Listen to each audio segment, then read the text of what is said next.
ମଣିପୁର ନାମରେ ଗୋଟେ ସୁନ୍ଦର ଜଙ୍ଗଲ ଥାଏ। ସେହି ଜଙ୍ଗଲରେ କାଳୁ କାଉ ଓ ଗୋରି କାଉ ଦୁହେଁ ରହୁଥାନ୍ତି।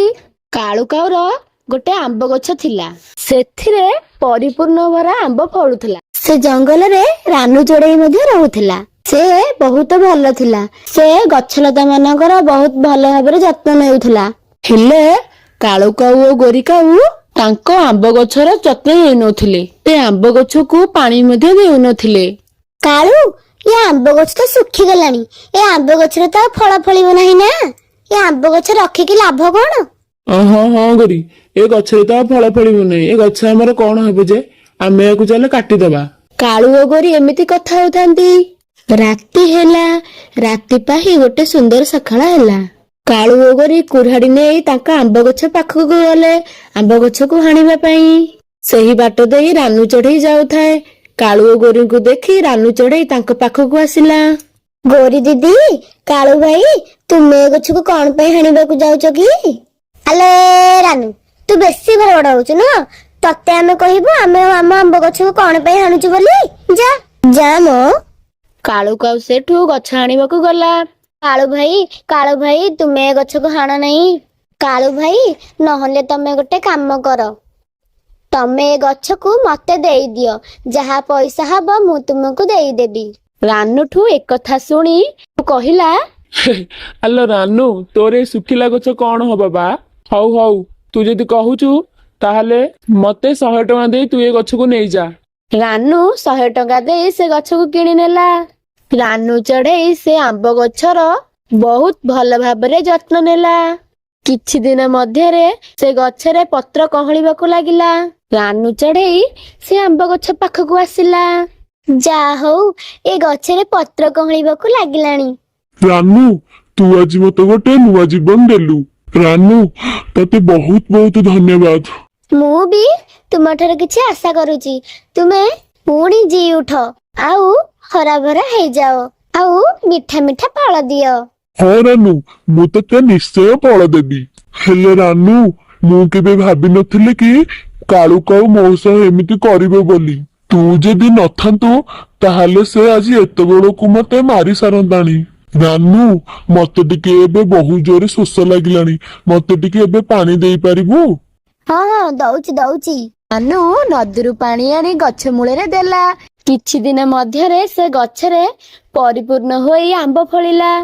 ତାକୁ ଦେଖି ରାନୁ ଚଢ଼େଇ ବହୁତ ଖୁସି ହେଲା।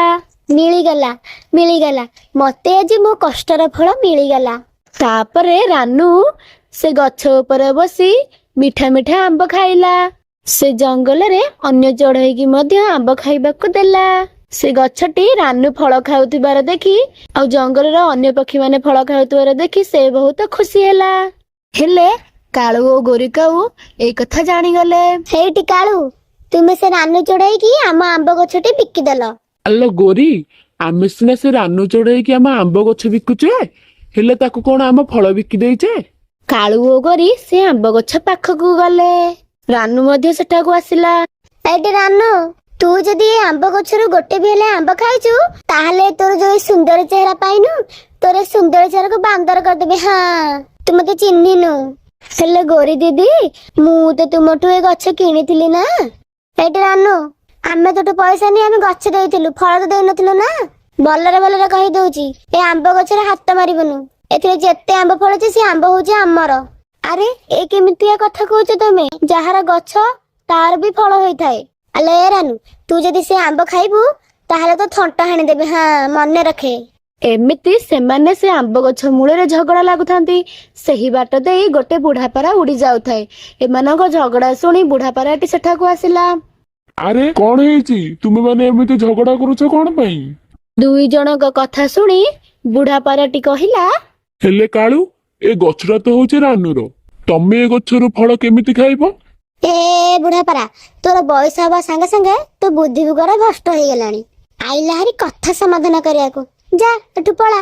ଗୋରିର ଏମିତି କଥା ଶୁଣି ପାରାଟି ସେଠାରୁ ଚାଲିଗଲା। କାଳୁ ଓ ଗୋରି ରାନୁର କଥା ନ ଶୁଣି ଆମ୍ବ ଗଛ ଉପରକୁ ଯାଇ ଆମ୍ବ ଖାଇଲେ। ଆମ୍ବ ଗଛଟି କାଳୁ ଓ ଗୋରିଙ୍କୁ ଧକ୍କା ପକାଇ ତଳକୁ ଫୋପାଡ଼ି ଦେଲା। ମାଲୋ, ମରି ଗଲିଲୋ। ଏ କାଳୁ, ଏ ଆମ୍ବ ଗଛ ଆମକୁ କଣ ଧକ୍କା ପକେଇ ଦେଲା ଯେ? ହଲୋ ଗୋରି, ମତେ ବି ଧକ୍କା ପକେଇଦେଲା, ହେଲେ ଆଗରୁ ତ ଏମିତି ହଉନଥିଲା। କାଳୁ ଗୋରି, ତୁମେ ଏଠାରୁ ଭଲରେ ଭଲରେ କହୁଛି ଚାଲିଯାଅ, ନହେଲେ ମୁଁ ତୁମକୁ ଧକ୍କା ପକେଇଛି କଣ, ତୁମକୁ ମୁଁ ଜୀବନରୁ ମାରିଦେବି। ଏଇ ଗଛ ଯାହାର ଫଳ ବି ତାର। ତୁ ଏଠାରୁ ପଳା। ରାନୁ ଚଢେଇ ମୋର ଯତ୍ନ ନେଇଛି, ଏ ଗଛଟା ହଉଛି ତାର। ଯଦି ତୁ ମୋ ଗଛର ଫଳ ଖାଇବାକୁ ଚେଷ୍ଟା କରିଛୁ, ତାହେଲେ ତତେ ପିଟି ପିଟି ମାରିଦେବି। ଏଠୁ ପଳା, ଜଲ୍ଦି ପଳା ଏଠୁ। କାଳୁ କାଉ ଓ ଗୋରି କାଉ ଦୁହେଁ ସେଠାରୁ ଡରିକି ପଳାଇଗଲେ। ରାନୁ ଚଢେଇ ଜଙ୍ଗଲର ଅନ୍ୟ ପକ୍ଷୀମାନଙ୍କୁ ଡାକି ଆମ୍ବ ଖାଇବାକୁ ଦେଲା। ସମସ୍ତେ ହସ ଖୁସିରେ ଆମ୍ବ ଖାଇଲେ।